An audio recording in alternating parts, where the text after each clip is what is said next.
Hello again.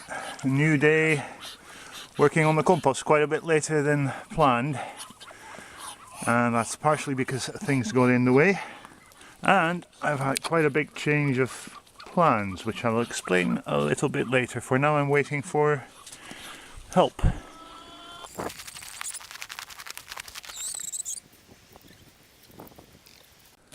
And this is the help, Annika. And just for starters, we're going to see what the temperature of the heap is after, I think, more than a week, but I'll have to check that. And to do that, we've actually finally bought a compost thermometer, one of the cheapest ones, which might be off by a few degrees, but that's okay. It's just for an indication if anything happened at all. Weather-wise, it's been up and down again. It's been a bit colder than during the first few days that I worked on this. We've had nights of -12 or even a bit colder. But then days were sometimes above freezing again, like it will be today probably. Let's see what happens. So what is it, -6 outside now?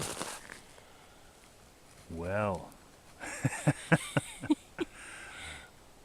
That is hot composting. 1 Celsius. Can you try from the other side and a bit lower so that you really get into the center as much as possible? That's about 2.5. Yeah. So, and because of this, we're going to do things a bit differently. Since I started working this heap and asking around a bit on YouTube and Facebook, for example, eventually I came across a few links, and I think in fairness I learned that turning it like this in winter is not really the best way, because you really just introduce new cold air and, in practice, ice and snow into the core of the heap every time you turn it. And certainly in the beginning of the process, what you want to do is make it heat up, and yeah, turning it all the time is counterproductive. I could therefore just leave it here like it is, and Annika, it's 5 Celsius in that part. It's getting warmer, right? So at least something is happening. Just very, very little, really.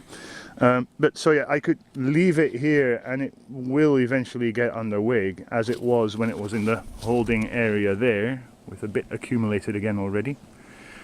And eventually it would start to work. But it's always nice if you can use something for several purposes, and we found a way to do that.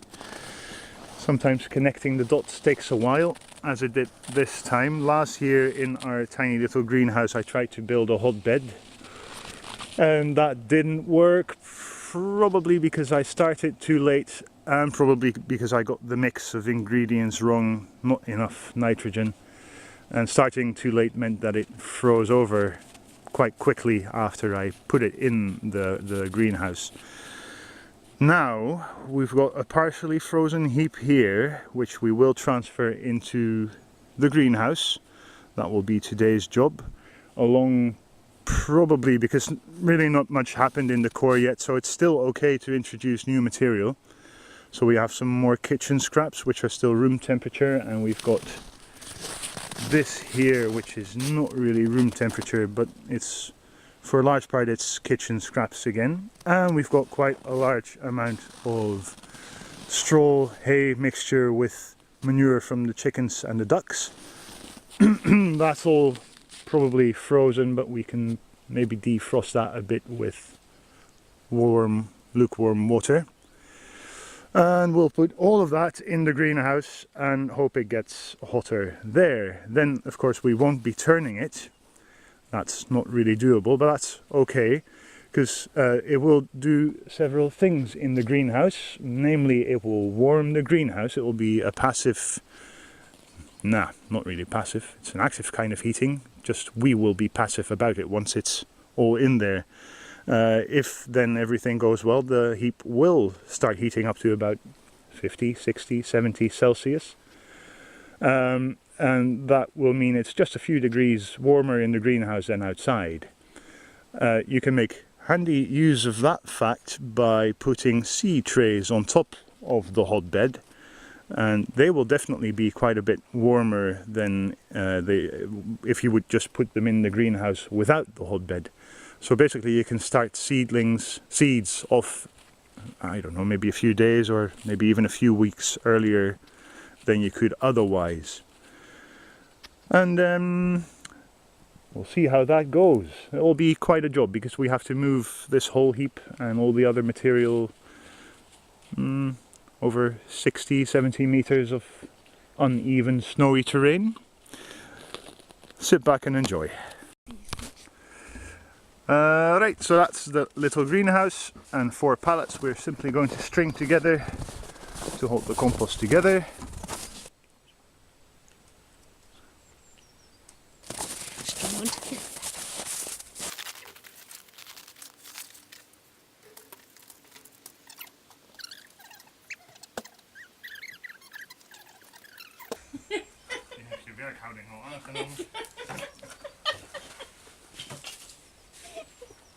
En moet ik jou helpen daar? Iets vasthouden. Ja, inmiddels zou een volgend pallet handig zijn.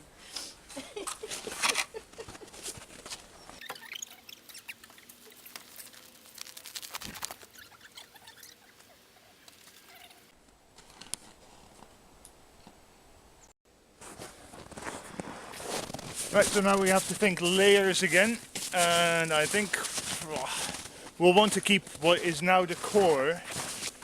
We want that to become the core in the greenhouse as well. So we'll strip off the outer layer, put that in the wheelbarrow and another strange thing, and put that down first, and then we'll see what the core looks like.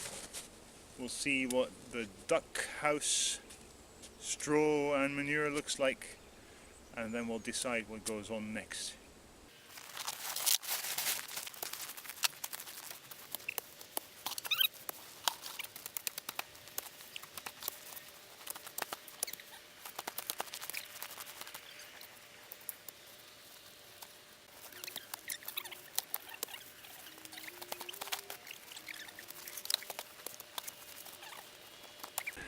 Lots of ice still there, and that was under the very outer layer, so the ice moved in.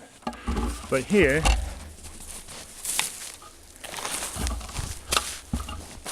this definitely looks nice and moist, and I would imagine if you would leave this to lie just not doing anything to it, this would get active sooner or later.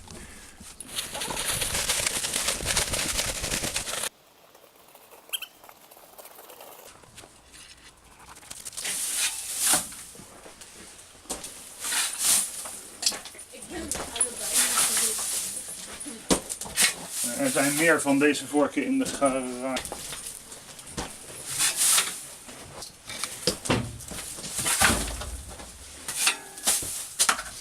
Yeah, so that's never going to be big enough. I think we'll just need 2 more pallets to make it longer.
So this might be a bit hard to see, but this is the finished hotbed for now.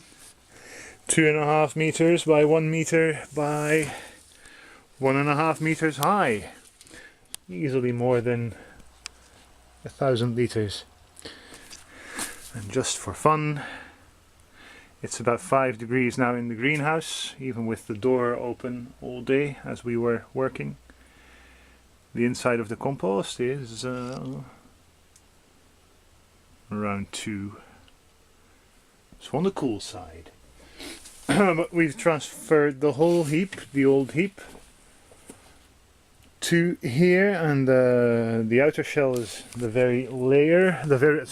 bottom layer, and then the old core is now again the core, so that's roughly in the middle, and then we've got a fairly thick layer of newly used straw and hay from the duck shed, with lots of manure in there, albeit all frozen.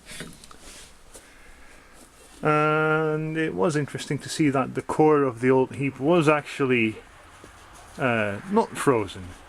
It went down all the way to the bottom, and all the compost material was not frozen, but there was still snow right underneath it. It was lying on top of the snow. Very interesting, all these temperature things. So yeah, now we'll have to wait and see. Actually, more work, Annika. Oh. We need to water it.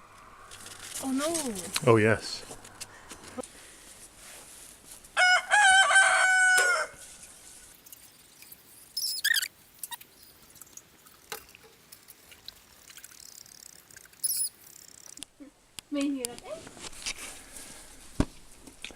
One more thought after having watered is that we will be putting seed trays on this. Last year I tried something else, namely to put a thin layer of ready compost on top of the composting layers and plant seeds in that, and that was, I think, exclusively salad leaves, just in the hope that it would all sprout a lot earlier than in the surrounding beds on the ground. When it was a bit warmer outside, some of the seeds would sprout and germinate, and then it would get colder again, and because the compost heap wasn't really heating up much at all, the little seedlings would die again. But if you get it going well, and if you're more inclined to grow salad leaves early in the season, which is a very good idea, that's not a bad thing at all. If you don't have a greenhouse, even then a hotbed can be useful. You can put it outside, and it won't be, you won't get the benefits as quickly as in a greenhouse, but still your growing season might be extended by a few days, maybe even weeks, depending on where you are, what the weather is like. And really, just the message to take home, I think, is don't turn your compost in winter, unless for some reason, if you get a very active mix, maybe if you include a few materials that really help to jumpstart your compost heap, like maybe a dead animal. If you put that in the core of your heap, that speeds things up a lot. If you would happen to have some green grass, which we clearly do not have at this time, a good amount of green grass in the core helps heat things up very quickly as well. So I think once you've got that going and you keep your thermometer, you use that to keep a close eye on what it's like in the core, then you can determine it's getting too hot, I'm losing too much material as gas, and now I'll turn. This is a lot more than 1,000 litres, although this will settle quite dramatically because there's a lot of dry, relatively dry straw and hay from the duck shed in here.